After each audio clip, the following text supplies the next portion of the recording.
ओम नमः शिवाय। ओम नमः शिवाय। जय श्री कृष्णा, राधे राधे, जय माता दी, हर हर महादेव, जय भोलेनाथ। आप सभी पे भगवान भोलेनाथ की कृपा बनी रहे, आप सभी पे भगवान भोलेनाथ का आशीर्वाद बना रहे। पूजा करते समय हमें अपने आप को शुद्ध करना बहुत आवश्यक होता है। कई तरह की शुद्धियाँ होती हैं जिन्हें पंच शुद्धि कहते हैं। अगर आप शुद्धियों के बाद भगवान का पूजन करते हैं तो पूजा अधिक फलदायी हो जाती है। अभी क्या होता है, जैसे आप मंत्र जाप कर रहे हैं तो कभी कभी हमारे दिमाग में सवाल रहता है कि हम मंत्र जप पूजा के पहले करें या पूजा के बाद करें। तो आप मंत्र जप पूजा के पहले भी कर सकते हैं और पूजा के बाद भी कर सकते हैं। ऐसा कुछ नहीं है कि आप पूजा के बाद ही करें या पूजा के पहले करें। लेकिन अगर मेरी राय मानेंगे आप तो पूजा से पहले आप मंत्र जप कर लें, उसके बाद में जो आपकी नित्य पूजा होती है उसको कर लीजिए। और जब भी आप कोई साधना करते हैं या कोई संकल्प लेके मंत्रों का जप करते हैं तो उसमें नित्य पूजा बहुत आवश्यक होती है। नित्य पूजा के बगैर अगर आप जप करते हैं तो वो जप निषिद्ध माना जाता है, वो जप कार्य नहीं करता है। इसलिए आपको नित्य पूजा बहुत आवश्यक है। नित्य पूजा आपको रोज़ करनी चाहिए, चाहे आप अनुष्ठान काल करें या फिर जप काल में कुछ भी करें आप, लेकिन आपको नित्य पूजा जरूर करनी चाहिए। और नित्य पूजा में हम पंचोपचार पूजन करते हैं। इसी तरह से एक पंच शुद्धि भी होती है। पंच शुद्धि क्या होता है? पंच शुद्धि में क्या होता है, कई तरह की शुद्धियाँ होती हैं जो हमें करनी चाहिए। जब हम पूजा पाठ करते हैं, भगवान की आराधना करते हैं, तो अगर हम शुद्धियों के साथ में भगवान को सब कुछ प्रस्तुत करते हैं या भगवान के सामने आते हैं तो भगवान की जो पूजा होती है, जो भगवान का आशीर्वाद होता है, वो बहुत ज़्यादा फलदायी हो जाता है। तो पंच शुद्धियाँ होती कौन कौन सी हैं? तो पंच शुद्धि में पहली शुद्धि आती है आत्मशुद्धि। तो आत्मशुद्धि क्या होती है? आत्मशुद्धि का अर्थ यह होता है कि आपको पूरी तरह से शुद्ध होके ही पूजा में बैठना चाहिए। स्नान करके और नित्य कर्म जो रहते हैं उनको करने के बाद ही शुद्ध होके शुद्ध वस्त्रों के साथ में आपको बैठना चाहिए। उसे आत्मशुद्धि कहते हैं। और आत्मशुद्धि के अंदर एक चीज़ और आती है जिसे कहते हैं मन की शुद्धि। अपने मन को भी शुद्ध करके बैठना चाहिए। मन ऐसा नहीं है कि आप पूजा पाठ कर रहे हैं और आपके मन में कुछ और चल रहा है, कुछ गलत विचार चल रहे हैं, किसी के प्रति ईर्ष्या चल रही है, किसी के प्रति द्वेष चल रहा है, तो ऐसे विचार दिमाग में नहीं होने चाहिए। आपका मन भी शुद्ध होना चाहिए।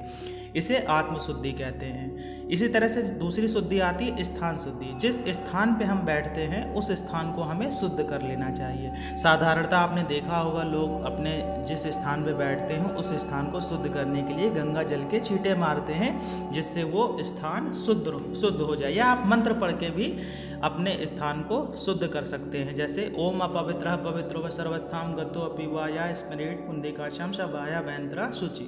ये एक मंत्र है, इसको बोल के आप अपने स्थान की शुद्धि भी कर सकते हैं। तो ये स्थान शुद्धि होगी। स्थान शुद्धि भी उतनी आवश्यक है जितनी कि पहली शुद्धि यानी आत्मशुद्धि आवश्यक है। तीसरी शुद्धि क्या होती है? तीसरी होती है मंत्र की शुद्धि।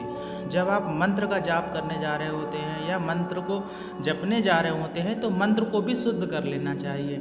मंत्र को शुद्ध कैसे कर सकते हैं? मंत्र को शुद्ध करने का तरीका ये रहता है कि आप उसे भोजपत्र में लिख लीजिए।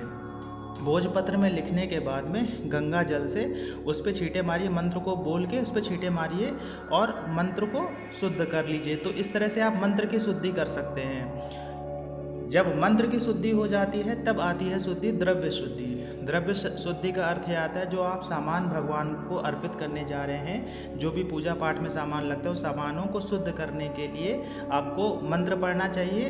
अर्थात मंत्र पढ़ते पढ़ते गंगा जल के छींटे मारेंगे तो सामान शुद्ध हो जाता है। अगर आपको मंत्र नहीं आता है तो मन ही मन ऐसी कामना करिए कि हे प्रभु, हम गंगा जल के छींटे सामान में मार रहे हैं, ये सामान सारा शुद्ध हो जाए, इसकी अशुद्धि दूर हो जाए। वैसे अगर आप चाहेंगे तो मेरे पिछले वीडियो में ये सारे मंत्र मिल भी जाएंगे आपको। जैसे आप सामग्री का शुद्धिकरण करते हैं तो सामग्री शुद्धिकरण का मंत्र जो है आपको वीडियो में मिल जाएंगे। तो आप मंत्र शुद्धि के बाद में द्रव्य शुद्धि करिए। द्रव्य शुद्धि में सारे सामान का आप शुद्धिकरण कर लीजिए। मंत्र है ओम ह्रीं त्रिपुटि त्रिपुटि कट खट अभिचारक दोषम कीट पतंगादि स्पष्ट दोषम क्रियादि दूषणम हन हन नाशय नाशय शोषय शोषय ओम फट स्वाहा। तो ये मंत्र हो गया द्रव्य शुद्धि का। देव शुद्धि का अर्थ होता है कि भगवान को भी हमें स्नान करा के शुद्ध करना चाहिए। जैसे आपके घर में शालिग्राम विराजमान है तो उनको स्नान कराइए। बाकी अगर जो फ़ोटो रखी उनको आप स्नान नहीं करा सकते हैं तो आम के पत्ते से जल लेके उनको पवित्र करिए, उन पर गंगा जल डालिए, बोलिए आप मन ही मन ऐसी कामना करिए कि आप उन्हें स्नान करा रहे हैं, आप उन्हें शुद्ध कर रहे हैं। तो इस तरह से आपने देवों की शुद्धि कर ली। तो ये 5 तरह की जो शुद्धियाँ होती हैं, इनको करने के बाद में आप अपने पूजा की शुरुआत कर सकते हैं, आप अपनी पूजा का आरंभ कर सकते हैं। ये शुद्धियाँ बहुत आवश्यक होती हैं, क्योंकि क्या होता है कि भगवान या कोई भी शक्ति जिसकी आप उपासना करते हैं, आप अपने इष्ट देव की उपासना करते हैं, उन्हें शुद्ध रूप में ही सारी चीज़ें स्वीकार होती हैं, अशुद्ध रूप में वो चीज़ें स्वीकार नहीं करते हैं। और करने को तो भगवान भाव के भूखे होते हैं, कुछ भी कर सकते हैं। लेकिन आप खुद सोचिए, भगवान भाव के भूखे हैं, इसका मतलब ये नहीं कि हम बस खाली भाव लेके बैठ जाए, बाकी कुछ कर्म ना करें।